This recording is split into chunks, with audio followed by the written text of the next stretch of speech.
This video is for the person who feels like they've been targeted by a specific kind of pain, a relentless attack that seems personal.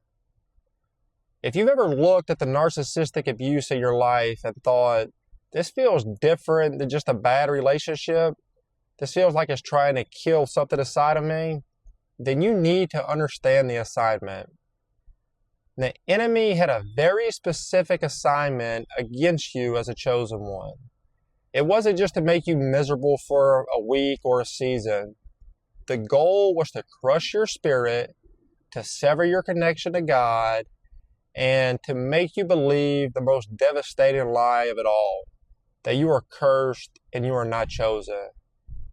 And this assignment is carried out through the tool of narcissistic abuse.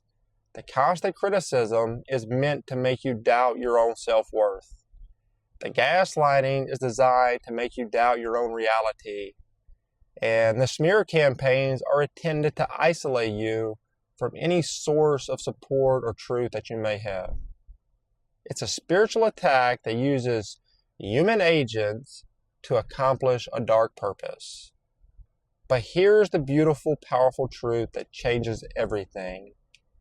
God has a backfire plan, and the enemy's assignment is doomed from the very start because you are protected by a higher purpose.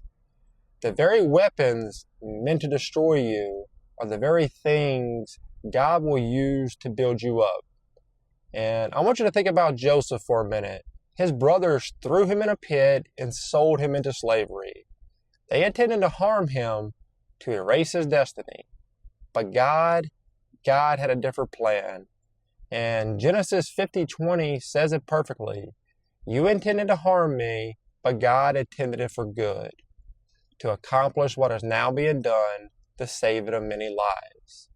So the enemy's evil intention is no match for God's good intention for your life.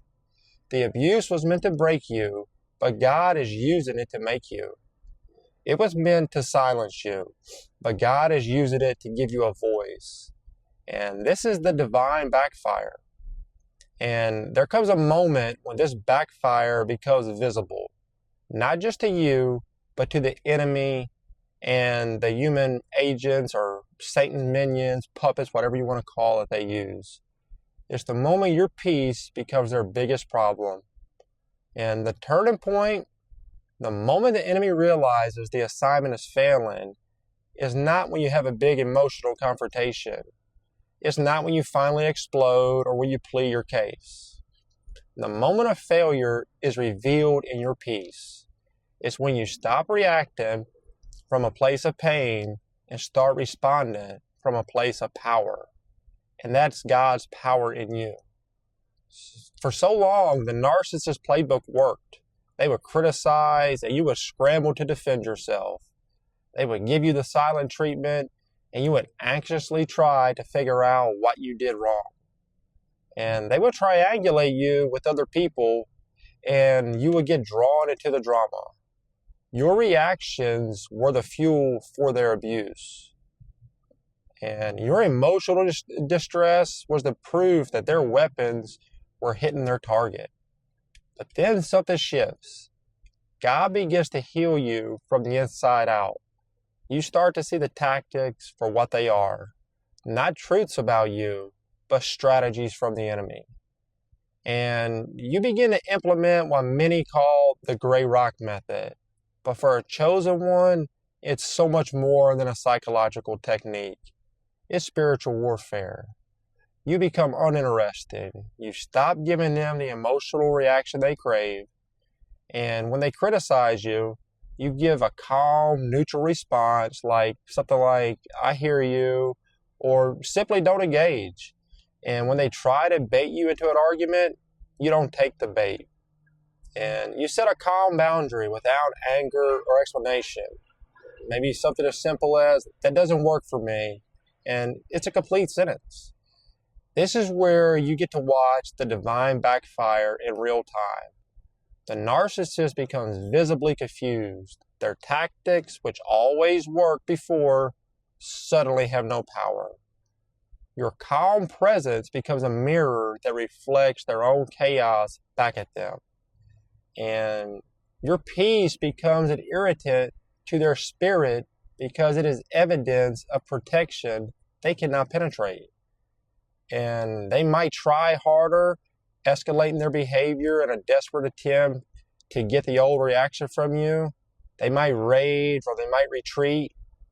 But what you are witnessing is the enemy realizing that the assignment is failing. The weapon has been fired, but it's just bounced it off. It's not sticking. And why? Because you are operating out of a new identity. You are no longer the person who believed their lies about you. You know you are chosen. You know you are protected. And your survival, your growing peace, your ability to not engage in the chaos, these are all evidence that the assignment was doomed from the very start. And you are living proof of Isaiah 54:17. No weapon formed against you will prevail. And the forging is the careful, calculated planning of the narcissistic abuse. The failure to prevail is your peace in the midst of it. And you being nonchalant is your spiritual authority in action. It's the quiet declaration that the battle is not yours, but the Lord's, and He has already won it. And this brings us to the core reason the assignment was always destined to fail. Your identity is protected. The enemy cannot destroy what God has already ordained. And this isn't about you being strong enough on your own. It's about you being hidden in Christ. And Romans 8:28 tells us that God works all things for the good of those who love Him, who are called according to His purpose, not the narcissist. That word called is the key. Your life has a divine purpose that was established before the enemy ever launched an attack. And the abuse was an attempt to interrupt that purpose, to make you believe you were disqualified.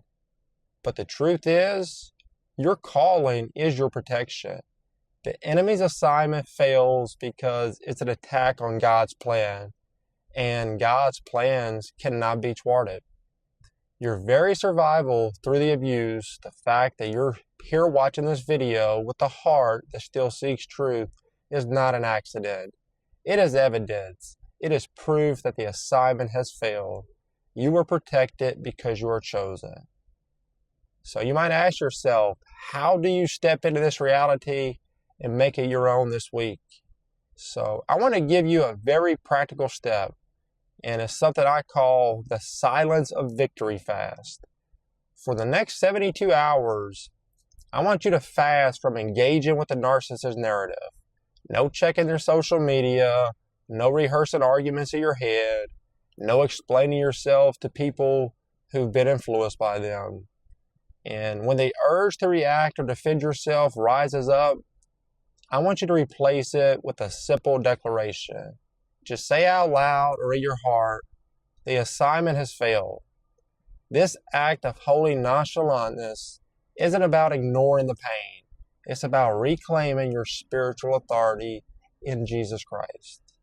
It's you actively participating in the divine backfire because you are declaring that the weapon has no power because your identity is secure in Christ and Christ alone.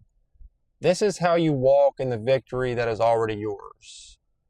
And this is really all I have in this message. So I really hope you got something from this and that you could take and apply to your very own life. And so that's it for now, guys. To God be the glory, and I will see you in the next one. Stay safe.